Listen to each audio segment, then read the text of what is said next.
Sega.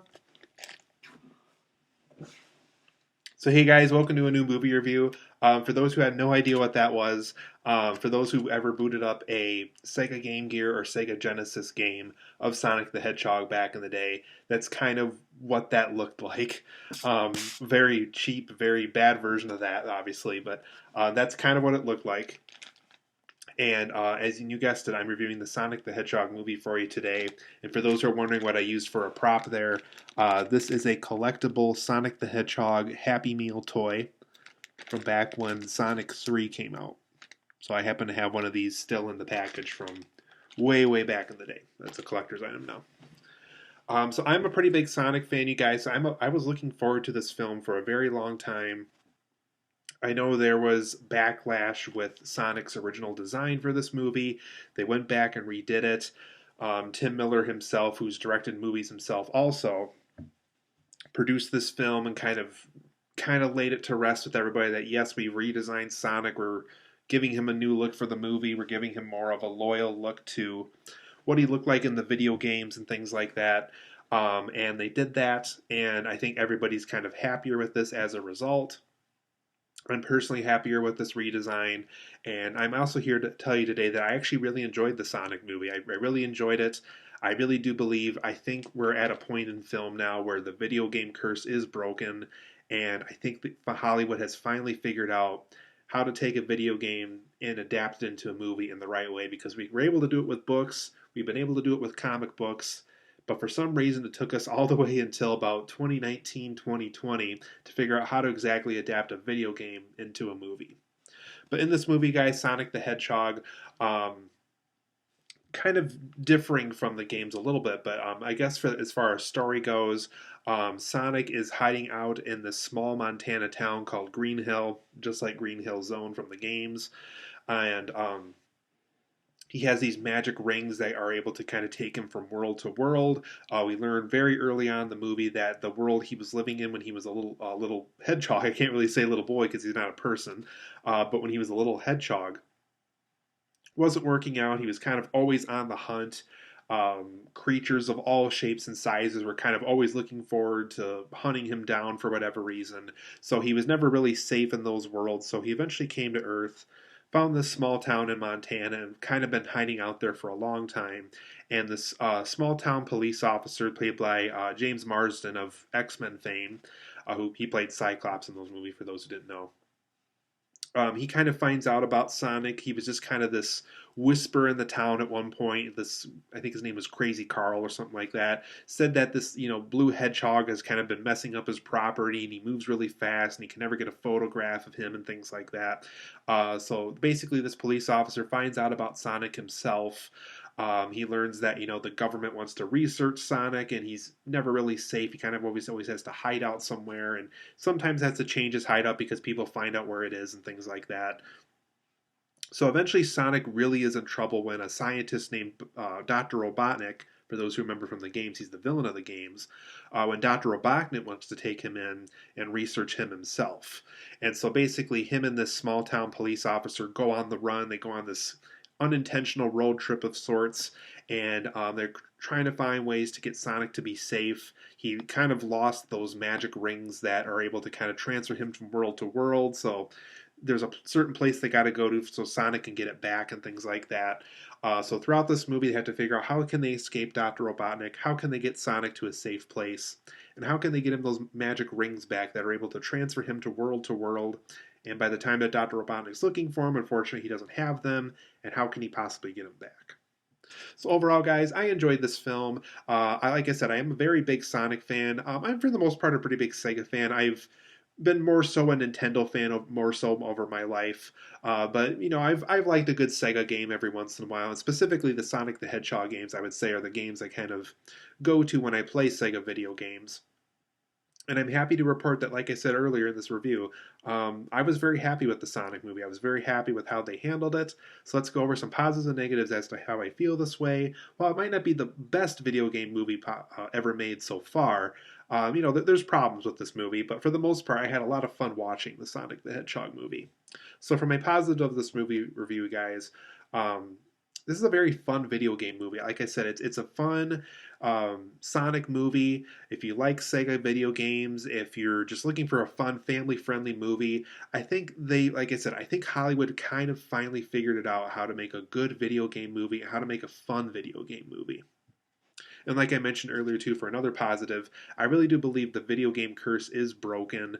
I feel with the Tomb Raider reboot in 2018, with Detective Pikachu last year in 2019, and now with the Sonic movie, we kind of have almost about 2 or 3 films now that kind of have figured out what not to do and what to do for a video game movie and to add enough context for people who don't play the games. You can reference the games, but don't kind of shove it in our face. Just kind of, you can reference it, but you have to find a good story first. You have to find characters we care about.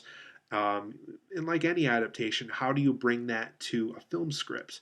And I think the Sonic movie is another great example of how to take this long running Sonic the Hedgehog franchise and adapt it into a movie screenplay. And for the most part, this film is for Sonic and Sega fans. So, not to say people who don't like those kind of things can't enjoy this movie, but I would say, like, if you're a Sonic fan, you'll definitely get the references right away. You'll definitely get all the Sega references right away, too. So, it's a lot of fun in that regard to this movie. It's just a lot of fun references to find in this. Jim Carrey plays Dr. Robotnik in this film, and I had a total blast watching him. I've been a huge Jim Carrey fan for the longest time. I loved him in The Mask, love him in Dumb and Dumber, and obviously he's been in one of my all-time favorite films, which is Bruce Almighty. So to see him play Dr. Robotnik, the villain of Sonic, this beloved, infamous Sonic villain character, was just a total blast. He definitely kind of had like a Rocky and Bullwinkle villainous kind of vibe to it, but it was in a good way. You know how like in the Rocky and Bullwinkle movie in the early 2000s that wasn't very good. This is kind of the way they should have done it, the way Jim Carrey did. Just a lot of fun, very over the top, very much in the spirit of the Dr. Robotnik character from the games. Definitely a character that kind of believes he's smarter than everybody, so as a result, he's treating everybody like they're stupid and things like that. So it was just a really fun character to watch. I really like how Jim Carrey played this character. Tons of fun with the Dr. Robotnik character. One thing I kind of wasn't sure about this film going into it was kind of the road trip element of the movie. But as I was sitting down watching the movie in completion, I think the whole Sonic road trip thing is actually a lot of fun. I had a lot of fun with this approach in the movie. It was kind of fun to see Sonic and this police officer kind of agreeing and disagreeing on things, and how this police officer kind of wants to stay hidden from the public while Sonic wants to go out and see things and go to bars and go to see the biggest rubber band ball and things like that.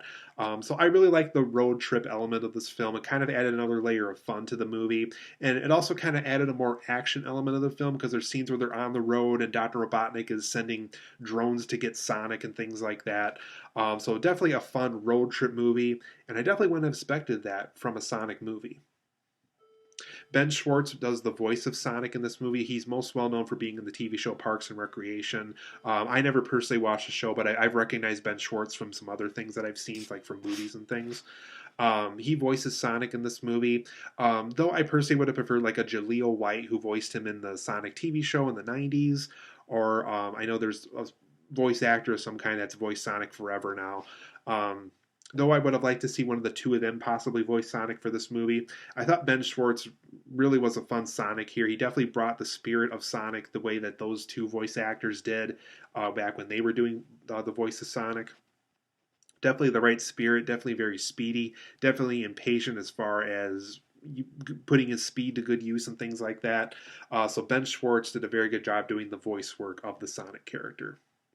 For my negatives of this movie, though, unfortunately, this Sonic movie it really isn't very original. It's just kind of your typical good guy, bad guy story. This good guy's on the run, the bad guy's trying to catch him. There's things about it like Sonic being faster than everybody else. That's kind of in the spirit of what they did with Quicksilver and X-Men Days of Future Past, for those who saw that movie, which ironically also has James Marsden in it because he plays Cyclops in the X-Men franchise, who's also in this movie. So there's just certain things about it that really aren't very original. There's just things about it where it doesn't really find its own voice very much. So if they do a Sonic sequel in the future, hopefully they can find that voice. But as far as this certain screenplay goes, it really wasn't very original. There's also a subplot in this movie that's very throwaway, where James Marsden is this kind of domestic criminal and announced on the news and things like that. That subplot is completely thrown away about 2 scenes later after they introduce it. So I think the film would have been better off with them completely removing that scene with James Marsden being on the news, because, like I said, they really kind of just throw away that subplot a couple of scenes later, if not a scene later. Very throwaway, could have been completely removed from the film and would have been way better and not as confusing. There's also a lot of product placement in this movie. Probably the worst case that they had in this movie was there's a scene where James Marsden's girlfriend slash wife, they didn't really be specific as to how exactly the love interest is related to him, whether they're married or just seeing each other or something.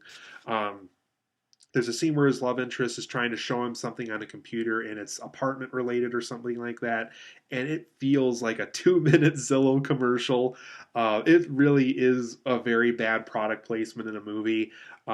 There's been very infamous examples of this, but there's also a right way to do it, like the way Wayne's World did it, for those who have seen that. I thought this film, they did it with like Olive Garden and stuff like that too in this movie. But the Zillow one I thought was really, really not so good. So a lot of product placement in this film that kind of wears the film down a little bit. There's also a lot of weird creative decisions. I can't get into too much detail because it might be spoiler territory for some of you, but there's a character that they try to treat as kind of the parental figure of sorts for Sonic at the beginning of the movie. This character is not in the games at all, not in the TV show at all, and not in the Sonic comic books at all. And the fact that they just randomly throw this character in to be this parental character of Sonic, I don't understand that creative decision at all after all the source material you have to take from for a potential parental figure for the Sonic character, even though there really isn't one in the game. So I guess they kind of had to make something up, I guess. But there's certain creative decisions like that that really aren't very good, that I thought could have been better handled and hopefully a better script for a Sonic movie. Some of the humor was kind of on and off for me too. There were some jokes that land, but some jokes that really don't land in this movie. So I thought the humor was kind of on and off for me in this film. There's also some unexplained abilities that Sonic has. For those who don't know what Supersonic is, that's something that you become when you're Sonic in the games. When you collect all the Chaos Emeralds, the Chaos Emeralds are not in this film, so I think they were trying to find a way to kind of explore Supersonic a little bit. Like it's kind of like a natural ability of his, and it's just a very confusing ability that he has. There's just times in the film where he uses it, sometimes where he doesn't, and they don't really explain if it's like a charging process for Sonic or if it's a choice he has to become this ability thing. So some of the abilities in this film are kind of unexplained, and that's really too bad. I also thought more of Sonic's world could have been explored some more. Besides a little bit at the beginning and a little bit at the end, we really don't get to see a lot of Sonic's world too much and the other worlds that he might have gone through with these magic rings that he has. So I thought that could have been explored some more. Hopefully, if they do make a Sonic sequel, we do get to see more exploration of that, hopefully. Because it's very, very brief in this film, and I thought they could have explored it some more. But overall, I'm going to give Sonic the Hedgehog a 8.5 out of 10. Very enjoyable film. I really think the video game curse is broken now. Please go see Sonic the Hedgehog. It's a very good video game movie.